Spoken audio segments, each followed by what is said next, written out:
Alright, a quick review of the Critical Situations Titan Magwell. I've got the A2 variant. It's also compatible with the G3 by making some minor adjustments.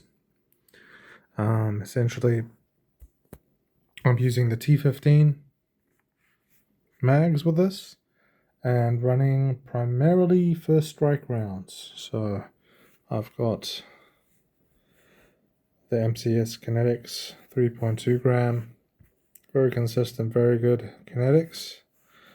I personally like 3.2 gram kinetics because these mags, or basically any paintball marker, usually is made to run that weight for the magazine. So it's much less likely to get misfeeds and flips when using first strike rounds, and so that's why I run them. And in my personal opinion, it is, 40-50 joules is more than enough. I'm using a stock heat core, PRV delete, and the regulator cap internals have been gutted, except for the brass screw, the socket screw, which is in between the heat core and the air chamber. Running 850 psi, and I'm getting about 42 joules in this setup, which is plenty in my opinion. So the reason why I got this Magwell is I've always wanted to run the T15 mags. For one, they are much lighter than the M17A2 square head mags. They're more ergonomic, they look better, and they're easier to service. They still sell the springs and the strings. You can service these, whereas the square head magazines, there's basically no service kits available for them, and they're very heavy, whereas these are very light. Plus, you get the benefit of being able to see roughly how many rounds you have in the magazine. So there's a lot of pluses with using these mags. Since my Magwell, my original M17A2 Magwell was damaged during field play, I thought, why not give this a go? And I've been pleasantly surprised with this. Now, I do want to mention quickly, I did try the Magfit Maker Magwell, which is very popular. However, I had major issues with it, even though I have the correct spring and the correct screw size. There's major play. So these particular magazines, when it is attached into the Magwell, it's important to get consistent feeding results that this particular button and this particular button are pressed in at all times. And because there's major play, it basically wobbles in and out like this, which causes very inconsistent feeding, especially during field play. And the Titan Magwell has been very excellent when it comes to its tolerances. It's very, very solid. As you can see, there's very minimal play moving front and back, and also, as you can probably tell, there's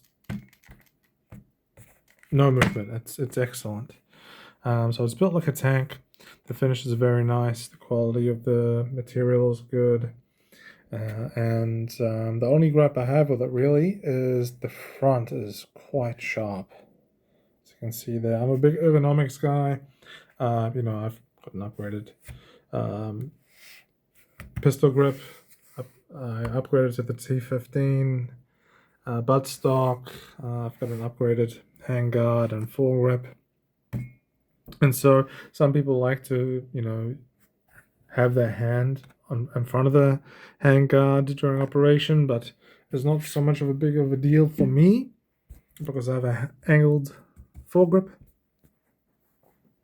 However, it might be a deal breaker for some. But apart from that, it's been great. One more negative I can think of is I didn't get a full set of screws, and so as you can see, it's got a mixture of the stock screw along with the screws provided, because it uses the rivet style screws where it has a male and female with a long extension that goes throughout the body. I did not receive any long extension screws for this, so I kind of mixed and matched the stock ones with the ones provided. I don't mind so much, excuse me, but it might be a deal breaker for some. However, given the price and the amount of accessories you get for this, you really can't complain. It's such a reasonable price. Plus shipping was very good. I'm halfway across the world in New Zealand, and yeah, it took a week, which is incredibly fast. I do want to mention they also do sell a MP5 handguard style handguard, which does match this Magwell quite well. You can see there it's got the ZM Mag insert, which the kit does include, excuse me. So if you want to go for an MP5 or MP5 SD look, this might be something to think about. So yeah, overall, excellent. I can't recommend this enough. I've put around 70 rounds through it, not a single flip. Yeah, if you do put high pressure through these markers, I do recommend doing a research. Look at channels like Less Lethal for Dummies. At least get the trigger CS springs done to reduce the risk of auto fire, especially if you modify your marker at all. But yeah, it's been great.